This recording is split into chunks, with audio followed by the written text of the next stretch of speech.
There's a war unfolding right now, largely hidden from the world's view. It's a conflict that has spiraled into one of the planet's most severe humanitarian crises, pushing an entire nation to the brink of collapse. Since early 2021, a brutal civil war has been raging in Myanmar, creating a storm of violence and suffering that refuses to stay contained within its borders. What happens in Myanmar does not stay in Myanmar.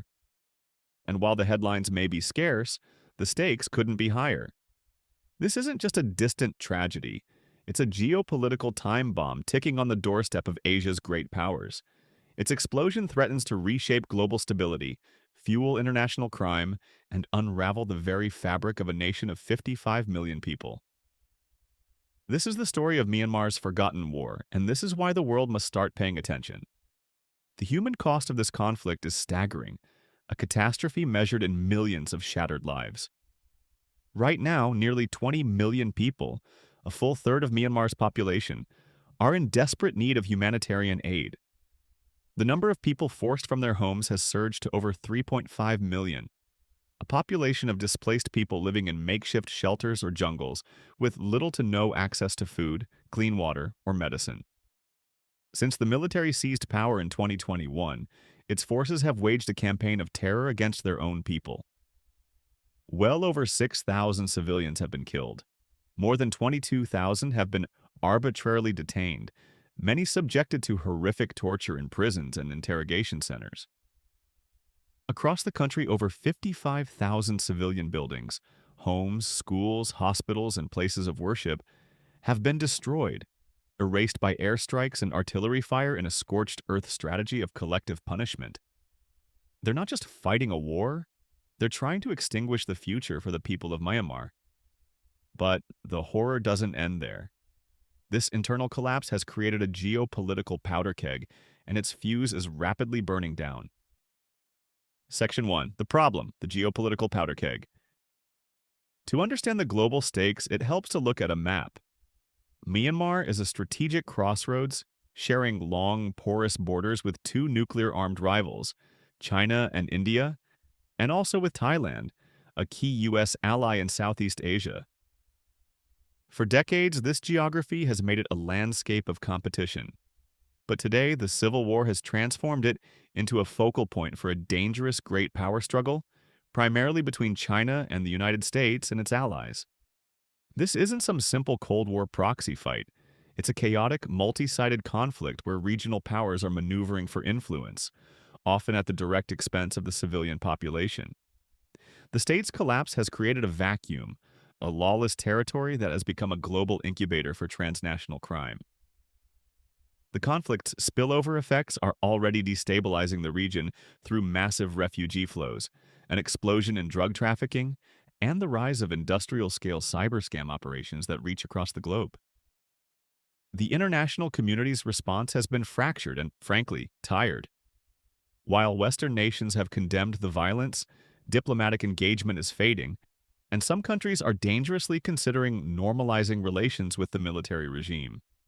This risks legitimizing a government that is carrying out war crimes against its own people and cementing a crisis that threatens the security of the entire Indo-Pacific. The world's failure to act isn't a neutral position. It's a choice that allows the catastrophe to deepen. To understand how we got here, we have to go back to the event that lit the fuse, the coup of 2021. Section 2, the spark, the 2021 coup. On February 1, 2021, the Commander-in-Chief of Myanmar's armed forces, Senior General Min Aung Hlaing, shattered a decade of fragile democratic progress.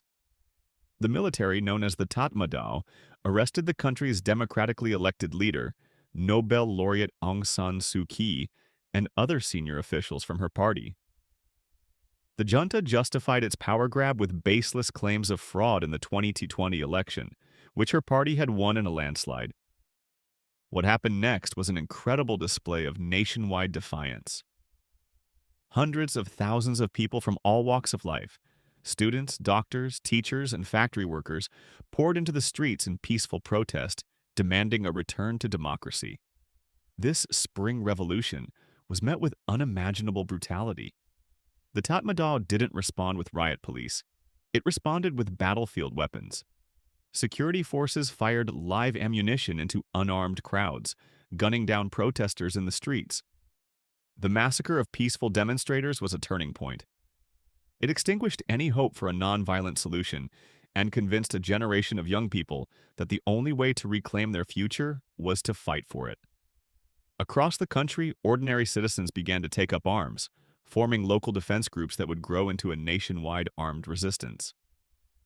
The coup didn't just overthrow a government, it ignited a revolution and plunged Myanmar into the full-blown civil war we see today. Section 3. The Deep-Seated Roots, a 70-Year War. But the 2021 coup wasn't the beginning of Myanmar's conflict. It was more like a violent explosion of problems that had been building for over 70 years. The country's history since its independence from Britain in 1948 has been a story of three relentless struggles: the fight for democracy against military rule, the battle for self-determination by the country's many ethnic minorities, and the Tatmadaaw's unyielding quest to keep its iron grip on power. For most of its modern history, Myanmar has been under the heel of a military dictatorship. The Tatmadaw sees itself as the one and only guardian of the nation, the only institution capable of holding the diverse country together. This belief has been used to justify decades of brutal repression and the systematic dismantling of any democratic opposition. Alongside this has been the world's longest-running civil war. Myanmar is home to more than 135 officially recognized ethnic groups, many of whom have been fighting for autonomy and an end to discrimination since the country was founded. The 1947 Panglong Agreement, signed just before independence, promised a federal union with self-determination for major ethnic groups like the Shan, Kachin, and Chin. But that promise was broken, leading to decades of insurgency in the country's borderlands. The Tatmadaw has waged these ethnic wars with a signature cruelty, deploying a four-cut strategy designed to terrorize civilians by cutting off access to food, funds, intelligence, and recruits. No event illustrates this brutality more clearly than the genocide against the Rohingya Muslim minority. Starting in 2017, the military launched a campaign of mass killings, rapes, and village burnings that the UN later said had the hallmarks of genocidal intent. This drove nearly 1 million Rohingya to flee into neighboring Bangladesh. The same military responsible for those atrocities is now in control of the entire country, and it has turned its well-practiced methods of terror against anyone who stands in its way. Section 4. The Contenders, an unprecedented alliance. The battlefield of Myanmar's civil war is a complex patchwork of alliances, a chessboard with numerous players united by a single common enemy. Understanding these factions is key to understanding the state of the war today. On one side, you have the Tatmadaw, the state military now acting as the ruling junta, which calls itself the State Administration Council, or SAC. Despite having air power and heavy artillery, often supplied by foreign powers like China and Russia, the Tatmadaw is stretched thinner than ever before. It's an institution fighting for its very survival, facing unprecedented losses of territory, troops, and legitimacy. Opposing them is a broad and diverse coalition of resistance forces. At its political core is the National Unity Government, or NUG. Formed by ousted lawmakers, ethnic leaders, and activists, the NUG operates as a government in exile, working to create an alternative to military rule and coordinate the nationwide resistance. Its main armed wing is the People's Defense Forces, or PDFs. These groups are the heart of the Spring Revolution. Born from the bloody crackdowns of 2021, PDFs are grassroots militias made up of students, farmers, poets, and professionals who have traded their former lives for the battlefield. They operate across the country, waging guerrilla warfare and working together with more established fighting forces. Those forces are the Ethnic Armed Organizations, or EAOs. These are the armies of Myanmar's ethnic minorities, many of whom have been fighting the Tatmadaw for decades. Groups like the Kachin Independence Army, KIA, the Karen National Union, KNU, and the Karenni Army have long-established military structures and control large areas of territory. In a historic shift, the 2021 coup forged an incredible level of cooperation between many EAOs and the Bamar majority PDFs. The most powerful of these alliances is the Three Brotherhood Alliance, consisting of the Arakan Army, AA, the Myanmar National Democratic Alliance Army, MNDAA, and the Tashang National Liberation Army, TNLA. In late 2023, this alliance launched Operation 10T7, a stunningly successful offensive in northern Shan State that overran hundreds of junta positions and captured key towns and border crossings. This operation shattered the Tatmada's aura of invincibility and showed that a military victory for the resistance is no longer a distant dream, but a real possibility. Section 5. The global stakes, why it matters to the world. The collapse of order in Myanmar has thrown open the door for a host of global threats that extend far beyond its borders. For the rest of the world, this is no longer a crisis that can be ignored. The first major stake is geopolitical. China, sharing a 300-mile border, is playing a complex double game.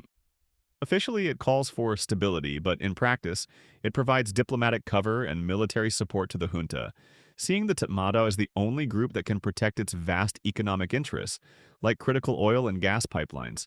At the same time, Beijing keeps deep ties with some ethnic armed groups along its border, using them as leverage.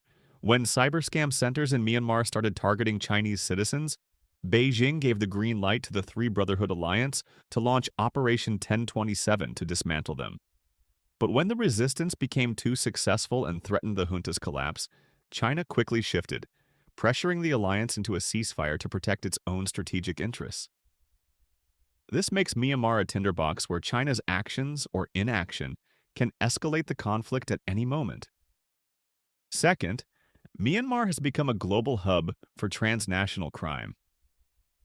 The lawless border regions, particularly those under junta-aligned militias, have turned into criminal enclaves. Most notorious are the industrial-scale scam compounds which run on human trafficking. Tens of thousands of people from across Asia and beyond have been lured by fake job offers only to be trapped, tortured, and forced to run sophisticated online scams targeting people across the world. The conflict has also supercharged the production of illicit drugs. Myanmar is a major source of the world's heroin and has become a global epicenter for methamphetamine production, flooding the region and beyond. Third, the conflict carries significant economic implications. Myanmar is a key source of rare earth elements, minerals that are essential for everything from smartphones to electric vehicles and advanced defense tech. The fighting has severely disrupted these supply chains, particularly for heavy rare earths critical to high-tech manufacturing. The instability also threatens regional infrastructure projects and chokes off legal trade, sending economic shockwaves across Southeast Asia. Finally, the humanitarian spillover is already straining neighboring countries. More than 1.1 million refugees from Myanmar now live in neighboring countries, with the vast majority, around 1 million, being Rohingya in overcrowded, underfunded camps in Bangladesh. Renewed fighting is creating a new exodus, with an estimated 150,000 Rohingya fleeing to Bangladesh in the last 18 months alone. These desperate journeys are perilous. It's estimated that nearly 1 in 5 who try to flee by sea die or go missing. This mass displacement is putting immense pressure on resources in Bangladesh, India, and Thailand, and sowing the seeds of wider regional instability. Conclusion: the path forward. The civil war in Myanmar is at a critical turning point. It's a crisis where a massive humanitarian catastrophe collides with a high-stakes geopolitical contest. The country is on a knife's edge, caught between the hope of a new federal democracy and the abyss of a failed state. A military victory for either side seems unlikely anytime soon, promising only more bloodshed and suffering for civilians. The junta's announcements about holding elections are seen by most observers not as a path to peace, but as a cynical trick to legitimize its rule and lock in its power, a move that could provoke even greater violence. Meanwhile, the international response remains dangerously inadequate. Diplomatic fatigue is setting in, and humanitarian funding is falling catastrophically short. The 2025 humanitarian appeal is only a fraction funded, leaving millions without life-saving aid.